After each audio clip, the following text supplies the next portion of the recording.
What's going on, guys? So today we're making coleslaw, and I know maybe a couple days late because obviously it was just Memorial Day weekend, so some of you might have wanted to know how to do this before then, but you can always save this and try it out for 4th of July if you want to impress your family and friends. This is actually super easy to make, and this is something I do all summer long. Anytime you're grilling or something, I happen to like coleslaw. Now, of course, I'm calling this homemade because I'm basically mixing my own dressing. Now, most people go to the store and they just buy coleslaw. That's it. It's done, ready to go. Making it yourself like this, I'm going the easy route and buying the, the vegetable basically chopped up in a bag, okay, coleslaw mix, which is green cabbage, red cabbage, and carrots.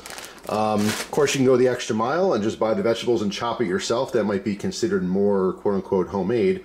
But sometimes it's cheaper, sometimes it's not. Right now, for me to go out and buy 2 different cabbages and carrots, it would cost way more than just buying the pre-mix. But just, it depends on who you are and when you're buying it, or basically where you are, not who you are. Prices will obviously fluctuate, but it is way cheaper to get the mix, especially when you get a couple bags and you get it on sale. Then, of course, you can go even further and just grow the vegetable yourself. I guess that's the most homemade way to do it. But then, you still have to buy the seeds, right? So anyway, this is basically the easy way to still consider it homemade. So all you need for this is obviously the vegetables themselves. If you're, again, getting just the produce, get red cabbage, get green cabbage, and get some carrot. Of course, you could put other things in this if you want. This is just the basic recipe. You're going to need white distilled vinegar, which I have a big thing in the background because we have the gallon because my wife uses it for cleaning stuff. You need mayonnaise, real mayonnaise, a little bit of sugar, and you need some apple cider vinegar. The one thing that some people add into these recipes that I don't anymore, I used to, is celery seed. Unless you happen to have an extra stock spice cabinet, most people just don't have that. So to go to the store and buy that specifically for this, I mean, I'd recommend you try it with and then try it without. I don't think I'm missing anything by not having it. It's a specific flavor. Maybe that's why you like coleslaw, because of that. That would be on you to see if that's something you want to add, but it's just a lot easier for me to just not even bother with it. And then, of course, salt and pepper, which I have in the background there. So we're going to go ahead and empty our contents of our bag into the bowl. I recommend you use a bowl twice the size of your ingredients just so it's easier to mix everything up. All right, so let me grab a kitchen knife here, grab our bag, move that. Got a quick little cut. All right, just dump her in. Really simple. All right, so the first thing I want to do is I want to throw on the mayonnaise. Some people will, they'll make the dressing in a separate bowl and then they'll mix it in. This way you can mix the dressing better. It doesn't really matter. As long as you mix this fairly well, I don't really see much of a difference. So first thing I want is a ½ cup of mayo. That is what a ½ cup looks like. I never use it. I eyeball it. Why? Because it's just silly for me to dirty this. And then once I use this, then I have to use a rubber spatula to make sure I get every little tiny bit out of it.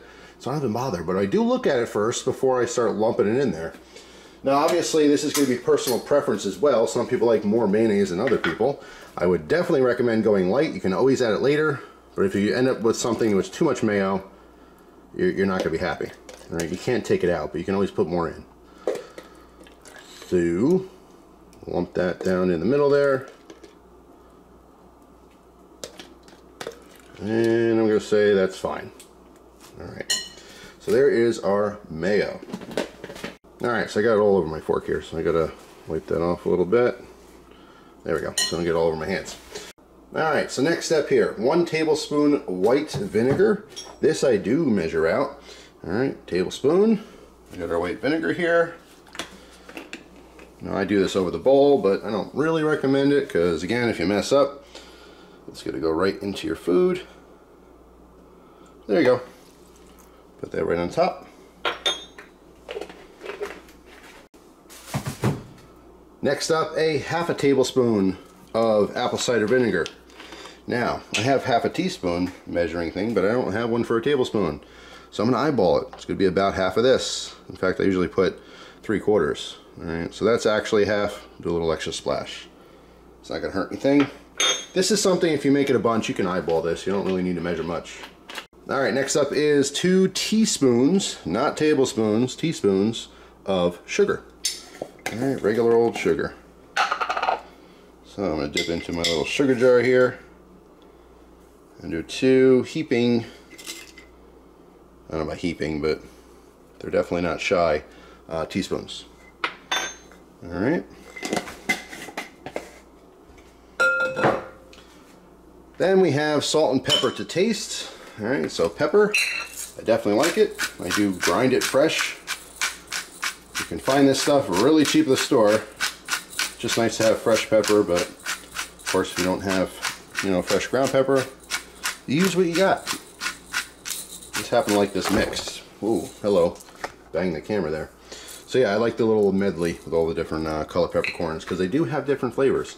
Also, a little fact about pepper, if you didn't know, the different color pepper is all the same. It's just picked at different times. So the green is when the berry, because peppercorns are actually dried berries, that's very early in the season and so forth. All right, so that's how you get the different colors, but they do have different flavors depending on what time they're picked. All right, next is salt.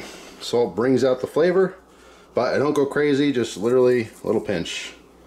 That is it. All right, so we put these away in the sink. All right, a knife, put that away.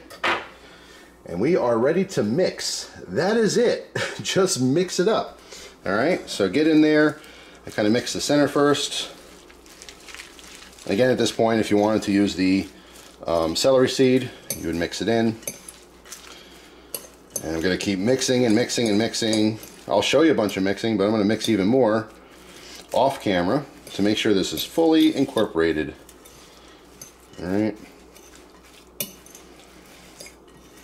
Now, once this is done being mixed, a super important step is to let this sit in the refrigerator overnight. You definitely want to make this beforehand. Right now, it's going to be extra crunchy. It's going to be extra tangy. You need all those things to kind of do their magic together in the refrigerator overnight. All right, so definitely do this the day before. And what's going to happen is the salt and that vinegar and stuff, it's going to draw some moisture out of the cabbage, all right, and the carrots.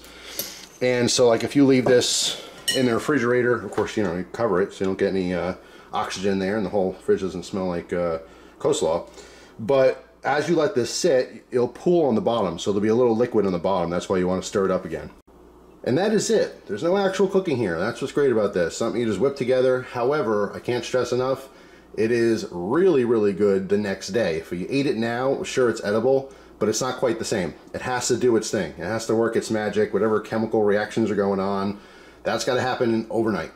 All right, so cover it, refrigerate it, 24 hours later, mix it up really good.